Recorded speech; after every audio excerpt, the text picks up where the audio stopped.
So, very good morning to all the students and welcome to Exampur board exam channel और आपका अपना science teacher आलोक। Start करते हैं बेटा chemistry class 10th chapter 1 chemical reactions and equations, जो हम कल कर रहे थे बेटा, रासायनिक अभिक्रिया और समीकरण। तो बेटा केमिकल रिएक्शंस और इक्वेशंस में हमने कल जो भी चीजें पढ़ी थी, उसे आगे ले चलते हैं। अब वो सारी चीजें जो हमने कल पढ़ी थी, आई होप आप सभी ने रिवाइज किया होगा उसे।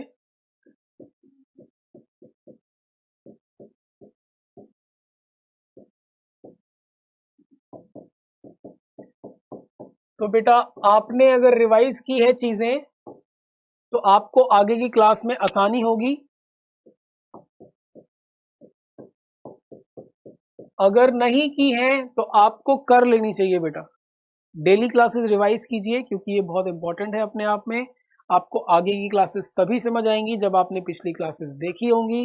अगर आपने पिछली क्लास नहीं देखी है तो जाके पहले पिछली क्लास देखें और उसके बाद आगे की क्लास से स्टार्ट करें। सभी बच्चे जल्दी जल्दी जुड़ जाएं और जुड़ते ही लाइक शेयर एंड सब्सक्राइब करें चैनल को बेटा, और ज़्यादा से ज़्यादा लोगों को शेयर करें बेटा। चलिए अब हम स्टार्ट कर रहे हैं अपना chapter number 1 chemical reactions and equations, यानी कि रासायनिक अभिक्रियाएं और समीकरण। कल हमने बहुत सारी चीजें समझी थी इस चैप्टर के अंदर। हमने देखा कि संतुलित रासायनिक समीकरण क्या होता है, बैलेंस्ड केमिकल इक्वेशन क्या होती है, रिएक्शन किसे कहते हैं, रासायनिक अभिक्रिया किसे कहते हैं, और कब हम मान लें कि केमिकल रिएक्शन हुआ है,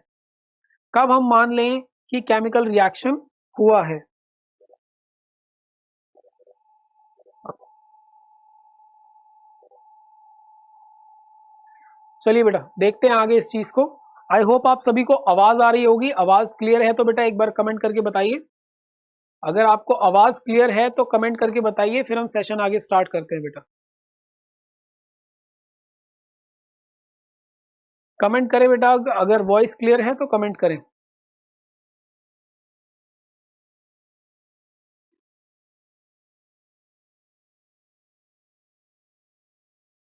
मैं एक बार आपके कमेंट्स देख लेता हूं। क्या आपको वॉइस क्लियर है बेटा? प्लीज कमेंट कीजिए।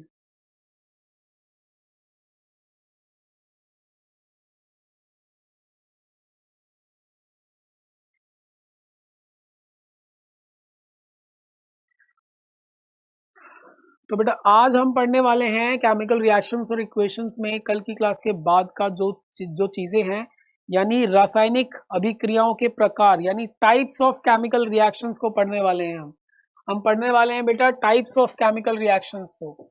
टाइप्स ऑफ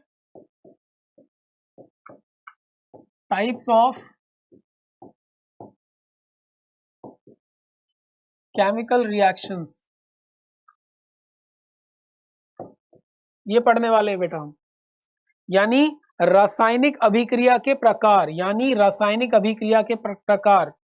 आई थिंक इतना लिखना काफी होगा, क्योंकि बेटा अगर सारी चीजें टॉपिक से ही भर जाएंगी तो फिर बोर्ड में डिफिकल्टी हो जाती है। और मैंने बच्चों की शिकायत सुनी है कि सर टॉपिक ऊपर नहीं लिखा हुआ होता है, तो बेटा इसलिए मैंने टॉपिक पहले ही ऊपर लिख दिया है। और जिन बच्चों को ना समझ आए वो कमेंट करके मुझे जरूर बताइएगा, मैं आपको फिर से बोल के बता दूंगा कि मैंने ऊपर क्या लिखा है। केमिकल रिएक्शंस एंड इक्वेशंस, रासायनिक अभिक्रिया और समीकरण, और ये आपका है बेटा टाइप्स ऑफ केमिकल रिएक्शंस, यानी कि रासायनिक अभिक्रियाओं के प्रकार। तो बेटा आज हम पढ़ने वाले हैं कि रासायनिक अभिक्रिया कितने प्रकार की होती है, कौन कौन से इसके प्रकार होते हैं, इसमें किस तरीके के रिएक्शंस होते हैं। तो बेटा इन रिएक्शंस को पढ़ते हैं, और मैं आपको बताऊं कि क्लास 10th में इन रिएक्शंस को बेटा आपको सिर्फ पढ़ के नहीं समझना, कहीं ना कहीं आपको पूरा रिएक्शन आपके दिमाग में रहना चाहिए, याद रहना चाहिए आपको बेटा। आपके पेपर में तभी आपको हेल्प मिलेगी जब आपको ये रिएक्शन पूरी तरीके से याद होगा, अदरवाइज अन्यथा बेटा आपको बहुत प्रॉब्लम आएगी बेटा पेपर करने में। आपको ऐसा लगता होगा या आपको ऐसा लगेगा जब आप पढ़ेंगे कि रिएक्शन ही तो है, रिएक्शन के अंदर से क्वेश्चन आएगा, लेकिन बेटा रिएक्शन के अंदर से जब क्वेश्चन आएगा तब आपको रिएक्शन याद होगी, तभी आप बता पाएंगे उसका आंसर। तो कहीं ना कहीं 20-25 रिएक्शंस मुझे लगता है कि इस चैप्टर के अंदर कहीं ना कहीं आपको दी होगी, और आपको उन सभी रिएक्शंस को कहीं ना कहीं पूरी तरीके से आपको ध्यान में रखना है बेटा, बहुत जरूरी है।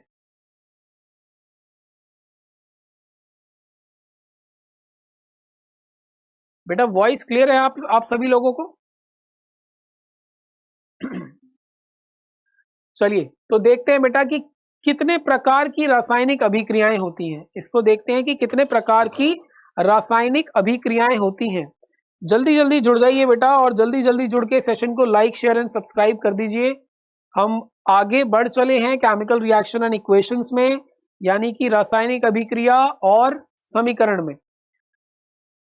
तो बेटा देखते हैं, ठीक है बेटा, चलिए देखते हैं। तो बेटा सबसे पहला टाइप जो है आपका, सबसे पहला टाइप जो है आपका, जो आपको पढ़ना है, सबसे पहला प्रकार जो है वो है संयोजन अभिक्रिया। वो है संयोजन अभिक्रिया। सबसे पहला प्रकार है बेटा संयोजन अभिक्रिया। सबसे पहला प्रकार संयोजन अभिक्रिया का है आपका। सबसे पहला प्रकार है संयोजन अभिक्रिया। इसको हम कहते हैं कॉम्बिनेशन रिएक्शन। कॉम्बिनेशन रिएक्शन कहते हैं बेटा इसे, कॉम्बिनेशन रिएक्शन कहते हैं इसे। ये मैंने रिएक्शन की बेटा शॉर्ट फॉर्म लिख दी है, एज स्पेस की कमी होने के कारण मैंने वहां पे रिएक्शन की शॉर्ट फॉर्म लिख दी है। आपसे अनुरोध है बेटा, आपसे मैं रिक्वेस्ट करता हूं, ऐसी किसी भी शॉर्ट टर्म्स को आप अपने किसी भी नोट्स में या पेपर में ना लिखें, क्योंकि ये पढ़ाते वक्त तो आपको समझाना इसको आसान है, पर अगर आप यही चीजें लिखना शुरू कर देंगे तो आपके पेपर में मार्क्स कटने के चांसेस होते हैं। इसलिए आप ये चीजें ना करें, ठीक है बेटा। चलिए अब हम आगे देखते हैं कि कॉम्बिनेशन रिएक्शन क्या होता है, ये रासायनिक अभिक्रिया का किस प्रकार का प्रकार है, किस प्रकार का प्रकार है, कौन सा टाइप, किस तरीके का टाइप है। चलिए देखते हैं कि संयोजन अभिक्रिया क्या होती है बेटा। तो देखिए मैं एक एग्जांपल लेता हूं बेटा, मैं आपसे एक एग्जांपल लेता हूं इसे समझाने के लिए, और इस एग्जांपल को आप लोग ध्यान से देखिएगा बेटा। एक कंपाउंड होता है, फर्स्ट रिएक्शन लिख रहा हूं मैं बेटा, फर्स्ट रिएक्शन लिख रहा हूं मैं। एक कंपाउंड होता है बेटा Ca यानी कैल्शियम और O, इसके साथ ऑक्सीजन, कैल्शियम और ऑक्सीजन, CaO यानी कैल्शियम ऑक्साइड। ये एक कंपाउंड है बेटा, और ये कंपाउंड जो है ये क्या है आपको पता है? ये कंपाउंड जो है ये आपके घरों में दीवारों पे इस्तेमाल होता है। ये आपके घरों में दीवारों पे बेटा इस्तेमाल होता है, और इसे हम कहते हैं, वेरी गुड मॉर्निंग विवेक बेटा जी, इसे कहते हैं बुझा हुआ चूना। सॉरी, इसे बुझा हुआ नहीं बेटा, इसे बिना बुझा हुआ चूना कहते हैं, बुझा हुआ नहीं, ये है बिना बुझा हुआ चूना, ये है बिना बुझा हुआ चूना, बिना बुझा हुआ चूना, यानी इंग्लिश में हम इसे कहते हैं, इंग्लिश में बेटा ये चूना आपके घरों में जो दीवार पे पेंट होता है बेटा उसमें इस्तेमाल आता है, जो दीवारों पे पेंट होता है उसमें बेटा चूना इस्तेमाल करते हैं। इसी चूने में पानी मिला के और उसे दीवार पे लगाया जाता है, इसी चूने में पानी मिला के उसे दीवार पे लगाया जाता है। उसी चूने का ये फॉर्मूला है बेटा CaO, ये है बिना बुझा हुआ चूना। जब इसमें पानी मिला दिया जाता है यानी H2O मिला दिया जाता है, तब हम इसे कहते हैं, जब पानी मिलाते हैं तब इन दोनों के बीच में एक रिएक्शन होता है। पर उससे पहले मैं आपको बताना चाहूंगा, इस बिना बुझे हुए चूने को एक और नाम से जानते हैं बेटा, वो है क्विक लाइम, वो है क्विक लाइम। इंग्लिश में क्विक लाइम, हिंदी में बिना बुझा हुआ चूना। इसको जब बेटा इसका रिएक्शन पानी से कराया जाता है, यानी जब इस चूने में पानी मिलाया जाता है तो ये एक कंपाउंड बनाता है बेटा, और वो कंपाउंड है कैल्शियम हाइड्रोक्साइड। कैल्शियम हाइड्रोक्साइड बनाता है बेटा, और इस कैल्शियम हाइड्रोक्साइड को हम कहते हैं बुझा हुआ चूना। इस कैल्शियम हाइड्रोक्साइड को हम कहते हैं बुझा हुआ चूना,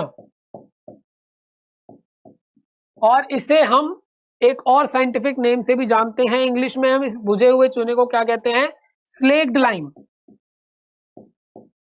क्या कहते हैं? Slaked lime. बेटा ये जो रिएक्शन आपके सामने मैंने अभी अभी लिखी, ये जो रिएक्शन मैंने आपके सामने अभी अभी लिखी, विकास राघव जी प्रणाम बेटा जी, क्विक लाइम बिना बुझा हुआ चूना और स्लेक्ड लाइम बुझा हुआ चूना। और ये जो रिएक्शन बेटा मैंने आपके सामने लिखी, ये जो रिएक्शन मैंने आपके सामने लिखी, ये रिएक्शन क्या है बेटा? ये एक कॉम्बिनेशन रिएक्शन है बेटा। ये क्या है बेटा? ये एक कॉम्बिनेशन रिएक्शन है। ये क्या है बेटा? ये एक कॉम्बिनेशन रिएक्शन है। अब ये संयोजन अभिक्रिया किस प्रकार है? संयोजन अभिक्रिया अगर ये है तो इसकी परिभाषा क्या है? ये अगर कॉम्बिनेशन रिएक्शन है, then what is the definition?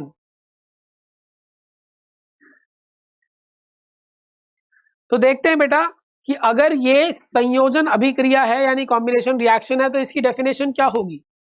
तो डेफिनेशन है बेटा कि व्हेन टू और मोर रिएक्टेंट्स, व्हेन टू और मोर रिएक्टेंट्स, देखिए reactant number 1, reactant number 2, reactant number 1, reactant number 2, जब दो या दो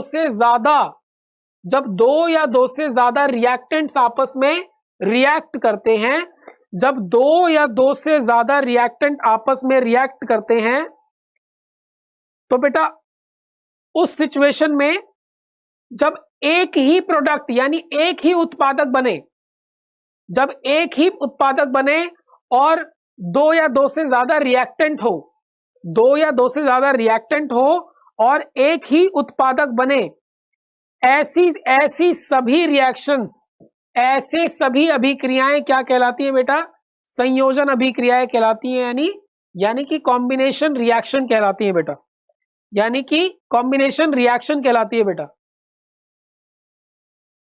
ऐसी सभी अभिक्रियाएं, ऐसे सभी रिएक्शंस बेटा जिसमें दो या दो से ज्यादा रिएक्टेंट्स आपस में रिएक्ट करते हैं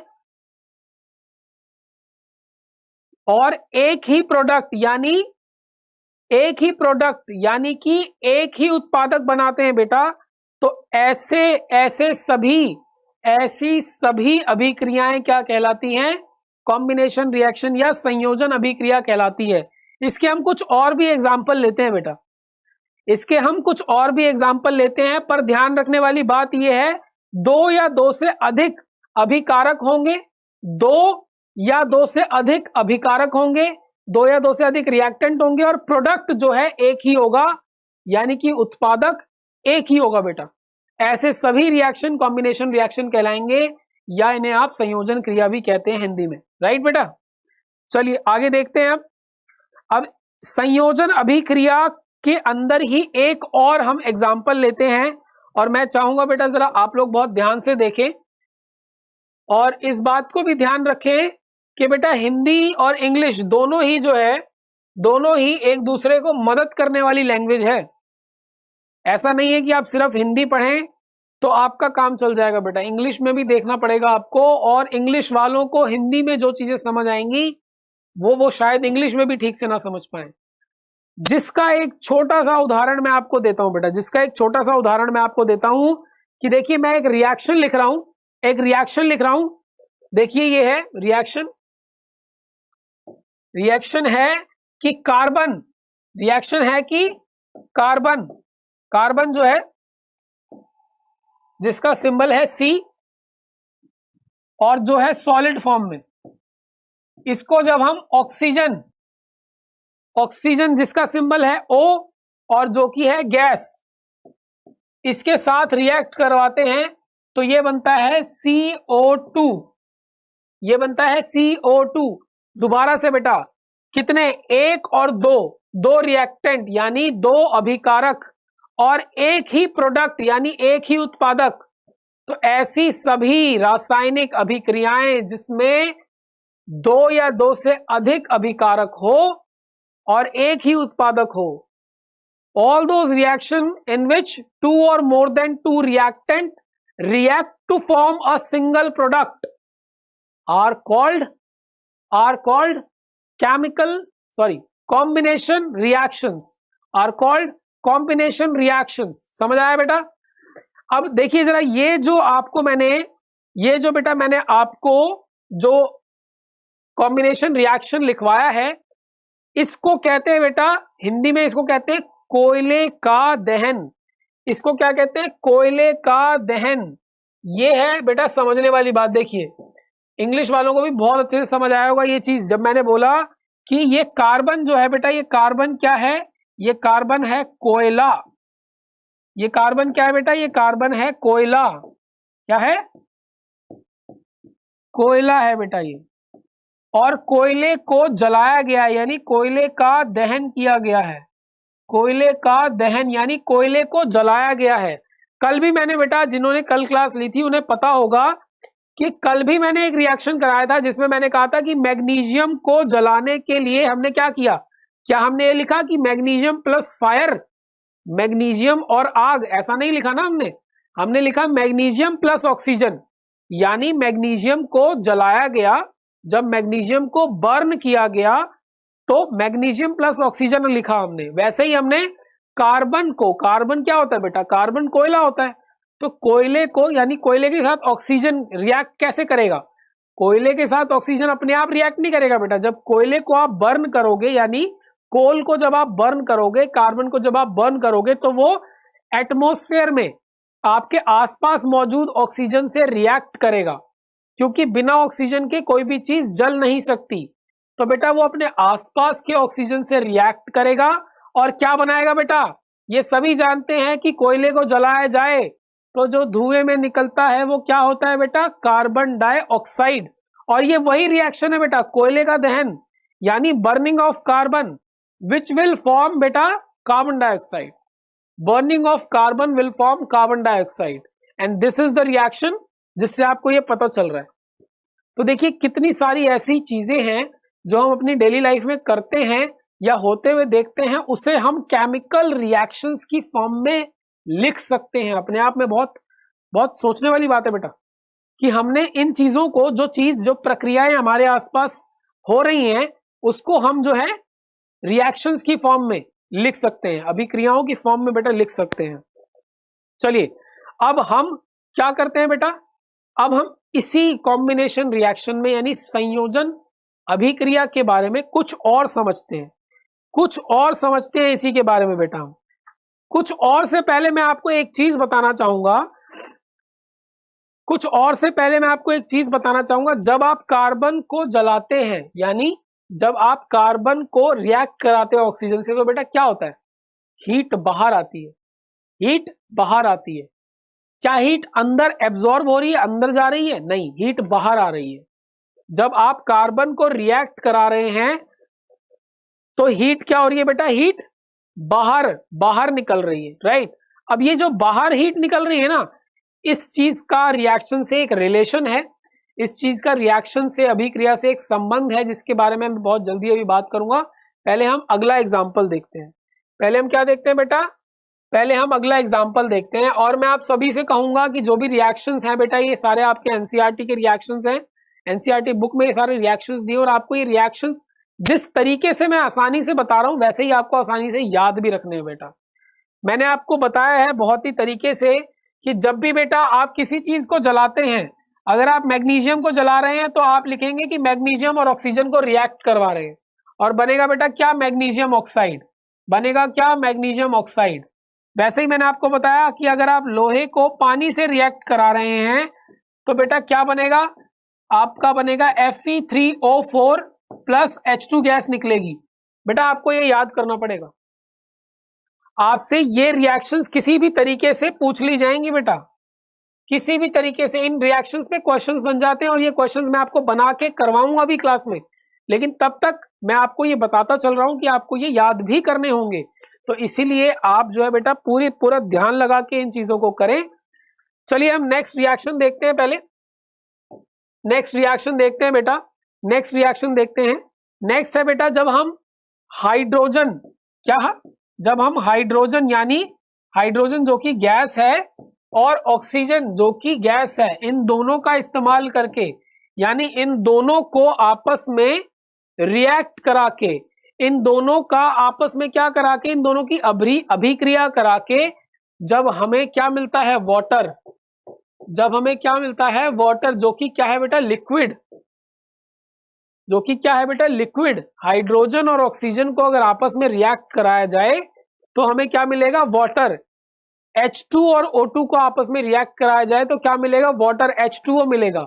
और क्या हम इसे बैलेंस कर सकते हैं, क्या हम इसे बैलेंस कर सकते हैं बेटा, ये H2 ना होके ना, ये H2 ना होके H गैस है, हाइड्रोजन गैस है, नहीं इसे आप H2 ही लिखें, ये हाइड्रोजन गैस। हाइड्रोजन बेटा कभी भी सिंगल, हाइड्रोजन कभी भी सिंगल यानी सिर्फ H की फॉर्म में एग्जिस्ट नहीं करता, अगर वो अकेला है तो, अगर वो अकेला है, अगर हाइड्रोजन आप सिर्फ हाइड्रोजन लिख रहे हैं तो हमेशा H2 लिखेंगे। अगर H के साथ कुछ है तो आपको हो सकता है H के साथ कुछ और लिखने की जरूरत ना पड़े, अगर H के साथ कुछ और मौजूद है तो, जैसे कि H के साथ अगर Cl है, H के साथ अगर Cl है तो H अकेला भी आ सकता है, लेकिन अगर ये सिर्फ H हो, अगर सिर्फ H हो तो ये H ना होके H2 लिखा जाएगा, H ना होके H2 लिखा जाएगा, इस चीज का ध्यान रखें। चलिए इसके बारे में भी समझेंगे हम, ऐसा क्यों है इसके बारे में भी हम बात करेंगे, पर फिलहाल हम रिएक्शन पे ध्यान देते हैं। तो रिएक्शन क्या कहती है बेटा, कि हाइड्रोजन गैस को ऑक्सीजन गैस से हमने जब रिएक्ट कराया तो क्या बना, H2O, यानी कि वाटर, वाटर बना। अब हम और एक रिएक्शन देखते हैं बेटा, और एक रिएक्शन देखते हैं, ये भी क्या है, ये भी कॉम्बिनेशन रिएक्शन का ही पार्ट है। आपने देखा H2 और O2 दो क्या थे, अभिकारक यानी रिएक्टेंट्स, रिएक्ट करके वो क्या बने बेटा, रिएक्ट करके वो क्या बने, रिएक्ट करके वो बने वाटर, यानी एक उत्पादक बना, यानी एक सिंगल प्रोडक्ट बना। तो बेटा वो भी क्या था, ये भी कॉम्बिनेशन रिएक्शन था। अब एक और हम देखते हैं बेटा, एक और रिएक्शन देखते हैं बेटा,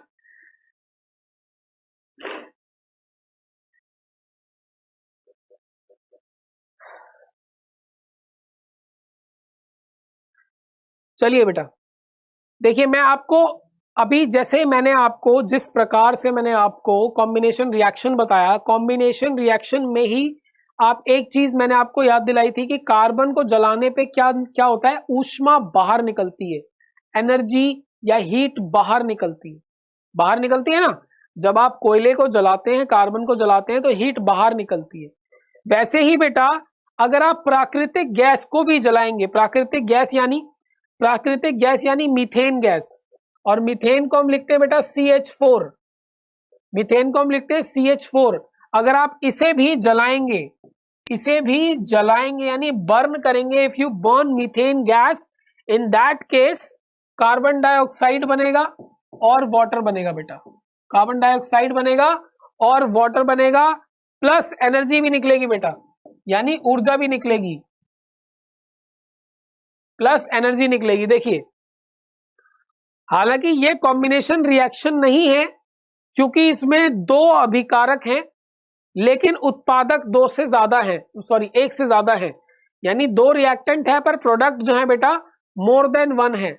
अगर प्रोडक्ट एक होता तो ये कॉम्बिनेशन रिएक्शन कहलाता, लेकिन ये कॉम्बिनेशन रिएक्शन ना होके ये क्या है,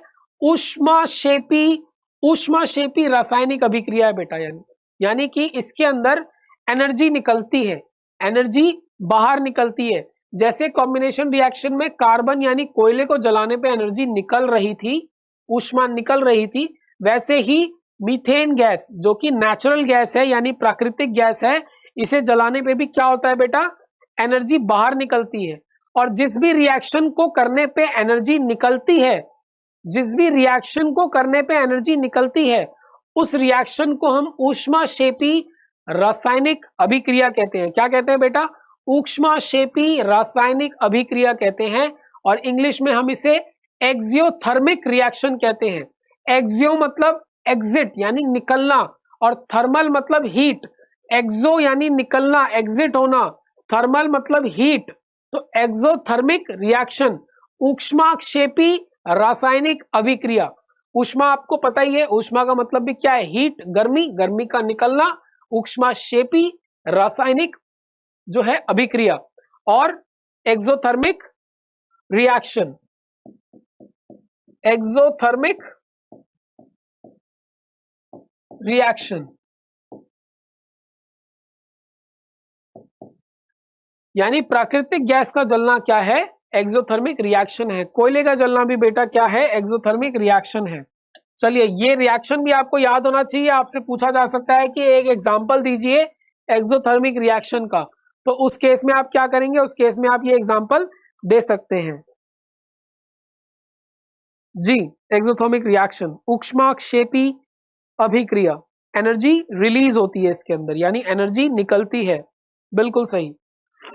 चलिए, और बहुत ही अच्छा, जो बच्चे रिएक्शन जो मैं करवा रहा हूं उसको साथ साथ बैलेंस करने की कोशिश कर रहे हैं, वो बेटा अभी से अपनी प्रैक्टिस कर रहे हैं बेटा। जो बच्चे रिएक्शन लिखवाने के बाद, उसे समझने के बाद कुछ समय निकाल के अगर उसे 5-10 सेकंड के अंदर अगर उसे बैलेंस कर पा रहे हैं, तो बेटा उनकी बहुत अच्छी प्रैक्टिस हो रही है। और जो नहीं कर पा रहे बेटा, उन्हें चिंता करने की जरूरत नहीं है। वो क्या करेंगे बेटा? वो सारे रिएक्शंस को अभी क्लास में पहले लिख लीजिए, इसके बाद अपने नोट्स में ही उन्हें बाद में, क्लास के बाद उन्हें बैलेंस करके देखिए। अगर आपसे बैलेंस ना हो रहे हो तो भी चिंता करने की कोई बात नहीं है, क्योंकि मैं बैलेंसिंग के लिए आपके पास क्वेश्चंस लेके आऊंगा। कुछ एक 10-12 क्वेश्चंस की एक सीरीज होगी। 10-12 क्वेश्चंस की सीरीज एक क्लास में आपको करा दी जाएगी और अच्छे से आपको एक एक रिएक्शन को जो है बैलेंस करना सिखाया जाएगा। और उसके बाद आपके सामने जो भी रिएक्शन आएगा, आप 101% बेटा उस रिएक्शन को क्या कर पाएंगे? बैलेंस कर पाएंगे, उसको आप सॉल्व कर पाएंगे, उसकी बैलेंसिंग को डेफिनेटली। चलिए, तो बेटा हमने देखा ऊष्माक्षेपी यानी एक्सोथर्मिक रिएक्शन, जिसके अंदर हीट निकलती है। लास्ट क्लास में बेटा मैंने आपको फोटोसिंथेसिस का एक रिएक्शन करवाया था, जिसमें कार्बन डाइऑक्साइड और वाटर आपस में मिलके सनलाइट और क्लोरोफिल की प्रेजेंस में ग्लूकोज, ऑक्सीजन और वाटर बनाते हैं बेटा। ग्लूकोज, ऑक्सीजन और वाटर बनाते हैं, और बेटा वो था फोटोसिंथेसिस। अब आप उसी फोटोसिंथेसिस में जो बेटा आपका ग्लूकोज होता है, वो ग्लूकोज हमारी बॉडी में भी होता है बेटा। वो ग्लूकोज यानी C6H12O6, ये ग्लूकोज का फॉर्मूला है बेटा, आपको याद होना चाहिए। अब आपको ये फॉर्मूला याद होना चाहिए। और ये जो बेटा ये ग्लूकोज है, ये एक्वस फॉर्म में होता है। कैसे फॉर्म में होता है? एक्वस फॉर्म में होता है। कैसी फॉर्म में? एक्वस फॉर्म में। और ये जो है बेटा, जब ऑक्सीजन के साथ रिएक्ट करता है, और मैं आपको समझाऊंगा, मैं आपको प्रॉपर एक बार ये रिएक्शन लिख के फिर मैं आपको समझाता हूं कि ये होता कैसे, क्या होता है। ये जो है बेटा आपका, ये जो अभिक्रिया है, ये जो रिएक्शन है, ये बेटा रेस्पिरेशन में काम आती है। किस में काम आती है? रेस्पिरेशन। अब बहुत सारे बच्चों को बेटा रेस्पिरेशन से ना कुछ और ही समझ आता है। बहुत सारे बच्चों को रेस्पिरेशन से कुछ और ही समझ आता है। मैं समझाता हूं कि रेस्पिरेशन क्या होता है। जब बेटा ये आपस में रिएक्ट करते हैं, तो 6 carbon dioxide molecule, 6 water molecules और एनर्जी, ये बनता है बेटा। तो देखिए, ये रेस्पिरेशन क्या होता है। रेस्पिरेशन जब भी मैं कहता हूं, तो रेस्पिरेशन से बेटा बहुत सारे बच्चे ये समझते हैं कि रेस्पिरेशन का मतलब है सांस लेना। बहुत सारे बच्चे रेस्पिरेशन को सांस लेना ही कहेंगे। तो बेटा रेस्पिरेशन का मतलब सांस लेना नहीं होता। रेस्पिरेशन का मतलब होता है, ब्रीदिंग नहीं होता। रेस्पिरेशन का मतलब है जब आप सांस लेते हैं, उसके द्वारा जो ऑक्सीजन आपने ली, वो आपके अंदर जो आपने खाना खाया है उसके साथ जाके मिक्स होती है। देखिए, जो खाना खाया है आपने, जो आपने खाना खाया है उसके अंदर ग्लूकोज प्रेजेंट है। जो आपने खाना खाया है उसके अंदर ग्लूकोज प्रेजेंट है। और वो ग्लूकोज जो है बेटा, किससे? आपने सांस के द्वारा जो ऑक्सीजन ली उससे क्या करता है? अभिक्रिया करता है, रिएक्शन करता है। और उस रिएक्शन से देखो बेटा क्या बनता है। उस रिएक्शन से ही सेल के अंदर क्या बनता है? कार्बन डाइऑक्साइड बनता है। और उस रिएक्शन से ही क्या बनता है बेटा? वाटर भी बनता है, और आपके शरीर को एनर्जी भी मिलती है। और यही पूरा रिएक्शन जो है, इसे हम रेस्पिरेशन भी कहते हैं। इसी को हम क्या कहते हैं बेटा, रेस्पिरेशन भी कहते हैं। क्या कहते हैं, रेस्पिरेशन।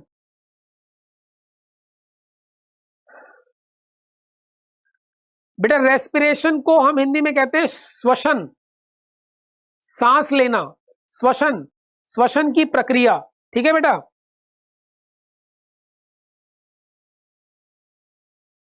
जी, प्रकाश संश्लेषण जो हमने कल पढ़ा था, फोटोसिंथेसिस, प्रकाश संश्लेषण। और आज जो हमने ये पढ़ा है बेटा, ये क्या है, श्वसन की प्रक्रिया। लेकिन ये श्वसन सांस लेने वाला श्वसन नहीं है बेटा, सिर्फ ये जो श्वसन है जिसे हम रेस्पिरेशन भी कहते हैं, ये बेटा क्या है, जो आप सांस लेते वक्त यानी ब्रीदिंग करते वक्त जो आप ऑक्सीजन लेते हैं, जो आप ऑक्सीजन अपने अंदर लेते हैं, वो खाने के साथ यानी खाने में जो मौजूद ग्लूकोज है उसके साथ रिएक्ट करता है और फिर क्या बनाता है बेटा, कार्बन डाइऑक्साइड, वाटर और एनर्जी। यानी इसी रिएक्शन से, रेस्पिरेशन से ही आपकी बॉडी को क्या मिलती है बेटा, एनर्जी मिलती है। ये बहुत इंपॉर्टेंट रिएक्शन है, ये आपको याद होना चाहिए। और मैंने यहाँ पे इसलिए कराया है, इसीलिए नहीं कराया है क्योंकि ये कॉम्बिनेशन रिएक्शन का पार्ट है, इसीलिए नहीं कराया है क्योंकि ये संयोजन अभिक्रिया का पार्ट है, इसीलिए कराया है क्योंकि ये एक्सोथर्मिक रिएक्शन है। क्यों कराया बेटा, क्योंकि ये एक्सोथर्मिक रिएक्शन है। एक्सोथर्मिक रिएक्शन को एज अ टॉपिक यानी एक टॉपिक की तरह नहीं लिया गया है आपकी बुक में, इसको एक सब पार्ट की तरह लिया गया है। ये एक पार्ट की तरह, अलग से पार्ट की तरह लिया गया है। ये भी क्या है बेटा, एक्सोथर्मिक रिएक्शन है। श्वसन यानी रेस्पिरेशन की प्रक्रिया क्या है, एक्सोथर्मिक रिएक्शन है। क्या है, एक्सोथर्मिक रिएक्शन।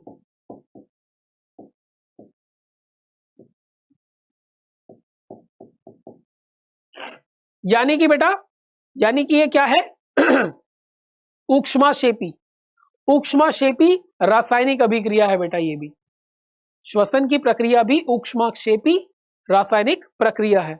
चलिए अब आगे देखते हैं।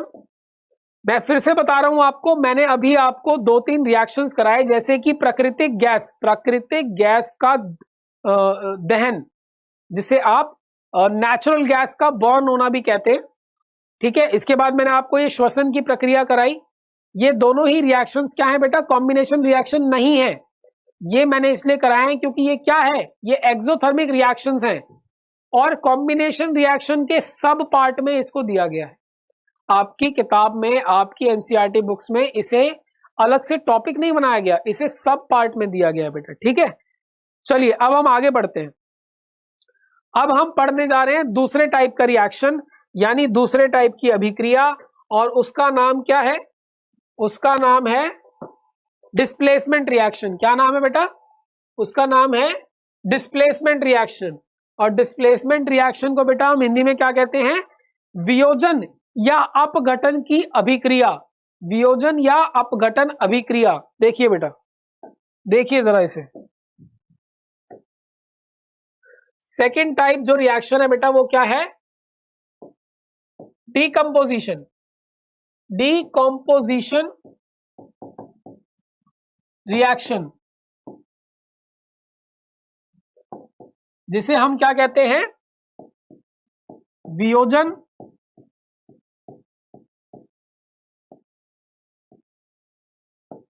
या अपघटन भी कहते हैं।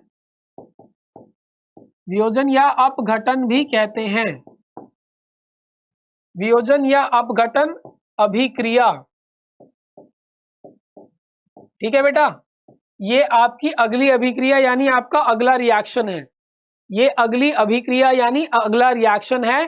केमिकल रिएक्शंस एंड इक्वेशन के अंदर, टाइप ऑफ केमिकल रिएक्शंस के अंदर हम पढ़ रहे हैं डीकंपोजिशन रिएक्शन, जो कि दूसरा टाइप है, यानी वियोजन या अपघटन अभिक्रिया।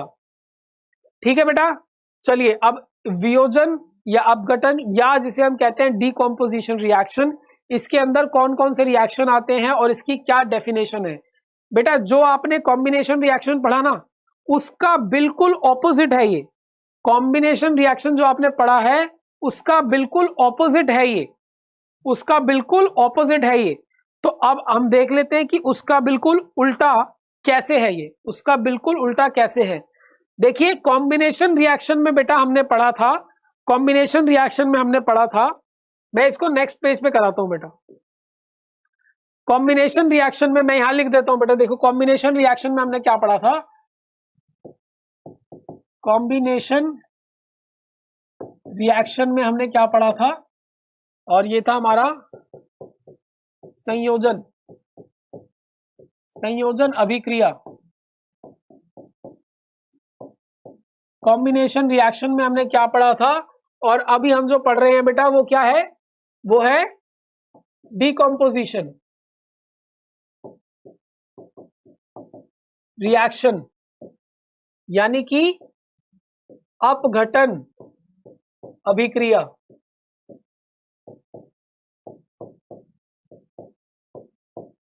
क्या है, अपघटन अभिक्रिया। तो बेटा देखो इसमें दोनों में क्या डिफरेंस है, इस चीज को ध्यान से देखते हैं। कॉम्बिनेशन रिएक्शन में 2 और मोर रिएक्टेंट्स होते थे,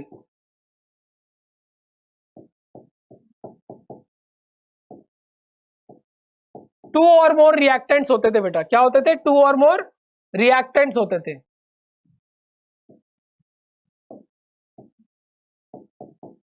और एंड सिंगल प्रोडक्ट, 1 और सिंगल प्रोडक्ट।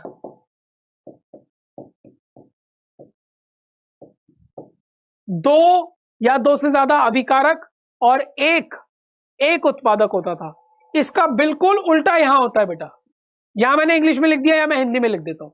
यहां पे एक अभिकारक होता है, एक ही अभिकारक होता है, एक ही अभिकारक होता है,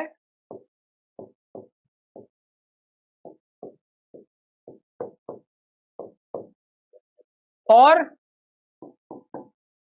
2 या 2 से ज्यादा, 2 या 2 से ज्यादा उत्पादक होते हैं बेटा।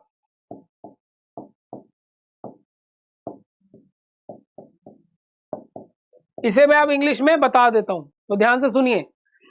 जैसे कि कॉम्बिनेशन रिएक्शन में 2 और more reactant and a single product, वैसे ही यहां पे opposite 1 reactant and more than 1 product, and more than one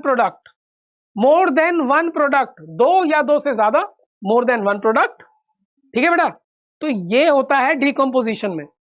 ये और ये दोनों में डिफरेंस है। यहां मैंने हिंदी में लिख दिया पूरी तरीके से ताकि हिंदी वाले बच्चे इसको भी समझ सके, और यहां इंग्लिश में लिख दिया ताकि इंग्लिश वाले बच्चे इसको भी समझ सके, और मैंने आपको बोल के भी बता दिया।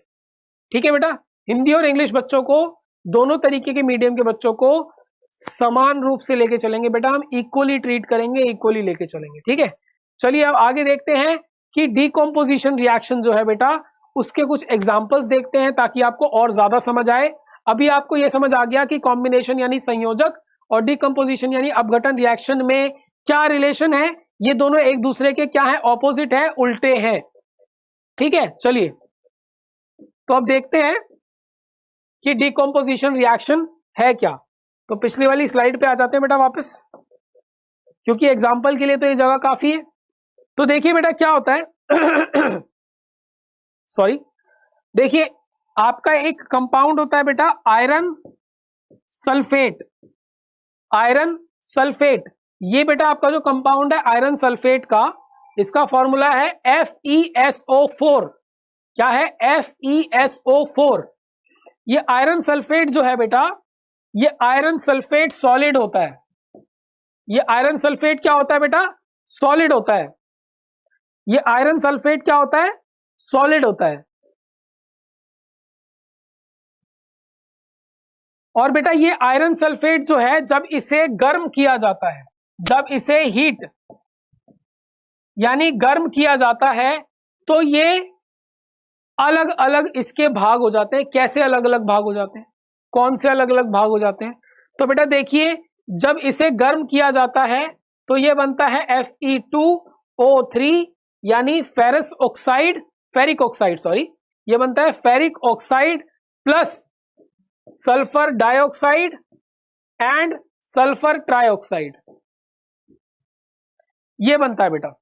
अब ध्यान से देखिए जरा, इसके अंदर बेटा, इसके अंदर क्या है, इसके अंदर एक ही रिएक्टेंट है, एक ही अभिकारक है, एक ही अभिकारक है। वो क्या है? अभिकारक कौन सा है?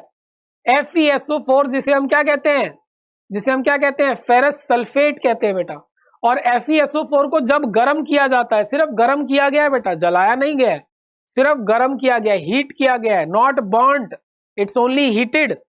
तो बेटा इसे गर्म करने पे, हीट करने पे ये क्या बनता है? ये बनता है देखो फेरिक ऑक्साइड, एक उत्पादक यानी एक प्रोडक्ट, दूसरा प्रोडक्ट यानी दूसरा उत्पादक कौन सा? Sulphur dioxide. डाइऑक्साइड क्यों? क्योंकि O2 है इसलिए डाइऑक्साइड, सल्फर यानी S। और तीसरा सल्फर ट्राइऑक्साइड क्योंकि O3 है इसलिए सल्फर ट्राइऑक्साइड। तो बेटा ये तीन उत्पादक बने, एक ही कंपाउंड से तीन उत्पादक बने। तो इसका मतलब क्या है बेटा? इसका मतलब है कि when there is a single reactant which reacts to give more than one product, the reaction is known as decomposition reaction। ऐसी रासायनिक अभिक्रिया जिसके अंदर एक ही अभिकारक टूट कर दो या दो से ज्यादा उत्पादक दे, ऐसे रासायनिक अभिक्रिया को हम क्या कहते हैं? हम कैसे रासायनिक अभिक्रिया को हम अपघटन अभिक्रिया या वियोजन अभिक्रिया भी कहते हैं बेटा। ठीक है बेटा। चलिए बहुत अच्छे। अब आपको मैं एक और रिएक्शन इसी के अंदर यानी डीकंपोजिशन रिएक्शन के अंदर अपघटन अभिक्रिया के अंदर कराता हूं, और आप ध्यान से सारी अभिक्रियाओं को देखते चलें। इससे पहले मैं आज चाहूंगा कि आप ये चीज समझ लें, ये जो आयरन सल्फेट है बेटा, ये जो हमने यहां पे लिखा है आयरन सल्फेट, ये आयरन सल्फेट जो है बेटा ये क्या है? देखिए असल में अगर इसका फॉर्मूला देखें तो ये आयरन सल्फेट जो है केवल आयरन सल्फेट ना होके इसका फॉर्मूला होता है FeSO4.7H2O। ये इसका फॉर्मूला होता है, ये इसका असल फॉर्मूला होता है बेटा, FeSO4.7H2O, FeSO4.7H2O, ये इसका असल फॉर्मूला होता है। और क्योंकि आपने देख लिया कि इस फेरस सल्फेट के अंदर 7 crystals of water, 7 crystal water है, यानी 7 जो है आपके वाटर के एटम्स प्रेजेंट हैं। यहाँ पे 7 वाटर के एटम्स प्रेजेंट है। जब आप इसे गर्म करते हैं बेटा तो क्या होता है? यही वाटर के एटम्स जो होते हैं वो क्या हो जाते हैं? ये इसमें से अलग हो जाते हैं बेटा। ये वाटर के जो एटम्स है इसके अंदर से अलग हो जाते हैं, और ये वाटर जब इसमें से अलग हो जाता है बेटा, ये FeSO4 टूट के क्या बनाता है? फेरिक ऑक्साइड यानी Fe2O3, और उसके साथ साथ क्या बनाता है? Sulphur dioxide and sulphur trioxide बनाता है बेटा। चलिए बहुत अच्छे। अब हम क्या करते हैं? अब इसी में हम अगला रिएक्शन देखते हैं। एक चीज और बताना चाहूंगा कि फेरस सल्फेट का जो कलर होता है बेटा, इसका कलर ग्रीन होता है, जो कि जब आप इसे हीट करते हैं बेटा तो इसका कलर चेंज हो जाता है बेटा। हीट करने पे इसका कलर क्या होता है बेटा? चेंज हो जाता है। एक लास्ट रिएक्शन कर लेते हैं बेटा डीकंपोजिशन रिएक्शन में, उसके बाद हम आज की क्लास आपकी ओवर करते हैं बेटा। डीकंपोजिशन रिएक्शंस में अभी कुछ एक रिएक्शंस बची हुई हैं, 2-3 रिएक्शंस और बची हुई हैं, लेकिन कम से कम हम आज एक और रिएक्शन कर लेते हैं, और उसके बाद नेक्स्ट क्लास में मैं कोशिश करूंगा कि सारे टाइप्स ऑफ रिएक्शंस खत्म करा दूं, और सारे टाइप्स ऑफ रिएक्शन खत्म कराने के बाद आपका चैप्टर ये खत्म हो जाएगा। उसके बाद हम ध्यान देंगे क्वेश्चंस पे, टेस्ट पे, एक्सपेरिमेंट्स पे, और आपकी क्लास बहुत बेहतरीन तरीके से चलेगी। इसलिए मैं बेटा कह रहा हूं आपको कि सेशन से जल्दी जुड़ा कीजिए टाइम से। 7 से 8 आपकी 10th की क्लास होती है। लाइक शेयर एंड सब्सक्राइब जरूर किया कीजिए। ज्यादा से ज्यादा शेयर करेंगे बेटा, ज्यादा से ज्यादा बच्चे जुड़ेंगे, ज्यादा से ज्यादा लाइक करेंगे तो बेटा बहुत ज्यादा मोटिवेशन मिलेगा। हम भी आपको बहुत ज्यादा अच्छे तरीके से पढ़ा पाएंगे, बहुत ज्यादा अच्छा कंटेंट दे पाएंगे। हमारा मोटिवेशन बनाए रखिए, हम आपका मोटिवेशन बनाए रखेंगे बेटा। चलिए देखिए लास्ट रिएक्शन, कैल्शियम कार्बोनेट। ये बेटा बताना तो आपको मुझे कॉम्बिनेशन रिएक्शन में भी था कि कैल्शियम कार्बोनेट क्या है, कैसे बनता है। कैल्शियम कार्बोनेट की भी बड़ी खूबियां हैं बेटा इसमें अपने आप में। कैल्शियम और कार्बोनेट CaCO3 कैल्शियम कार्बोनेट, मैं आपको कल भी डिस्कस करूंगा कैल्शियम कार्बोनेट के बारे में कि कैल्शियम कार्बोनेट बनता कैसे है, क्योंकि जो रिएक्शंस हमने पहले पढ़ी हैं उन्हीं रिएक्शन से कैल्शियम कार्बोनेट भी बनता है। लेकिन फिलहाल आप इस चीज पे ध्यान देंगे बेटा कि कैल्शियम कार्बोनेट को अगर आप हीट करें, जैसे आपने फेरस सल्फेट को हीट किया था, वैसे ही अगर आप कैल्शियम कार्बोनेट को हीट करें, और मैं दोबारा कहूंगा जलाना नहीं है, सिर्फ हीट देनी है। जब आप कैल्शियम कार्बोनेट को हीट करेंगे बेटा तो आपको मिलेगा कैल्शियम ऑक्साइड और कार्बन डाइऑक्साइड। क्या मिलेगा? कैल्शियम ऑक्साइड और कार्बन डाइऑक्साइड मिलेगा बेटा आपको। जो बेटा आपका कार्बन डाइऑक्साइड है वो आपका गैस है, और कैल्शियम ऑक्साइड मैंने आपको शुरू में ही बताया था कि क्या है, बिना बुझा हुआ चूना यानी क्विक लाइम। तो कैल्शियम कार्बोनेट को गर्म करने पे आपको क्विक लाइम यानी बिना बुझा हुआ चूना मिलेगा, और कार्बन डाइऑक्साइड गैस निकलेगी बेटा। और आप दोबारा से यहां देख सकते हैं कि इस रिएक्शन में भी क्या है बेटा, इस रिएक्शन में भी एक सिंगल रिएक्टेंट है, यानी सिंगल अभिकारक है, एक ही अभिकारक है, और एक से ज्यादा उत्पादक यानी प्रोडक्ट है। ठीक है बेटा, तो ये आपका जो था डिकम्पोजिशन रिएक्शन था, यानी अपघटन या वियोजन अभिक्रिया थी, और ये सेकंड टाइप था। और आपको लगभग 5 टाइप्स दी हुई हैं बेटा रिएक्शन, 5 टाइप के रिएक्शंस हैं। मैं 5 टाइप के रिएक्शंस कह रहा हूं बेटा, 5 टाइप के रिएक्शंस के अंदर हमारे पास बहुत सारे रिएक्शंस हैं, फर्दर रिएक्शंस है उन्हें समझाने के लिए। तो हम आज की क्लास को बेटा यहीं खत्म करते हैं, ठीक है। और आप ये क्लास को रिवाइज जरूर कीजिएगा, और लाइक शेयर एंड सब्सक्राइब करके जाइएगा। तब तक के लिए थैंक यू, ध्यान रखिए अपना।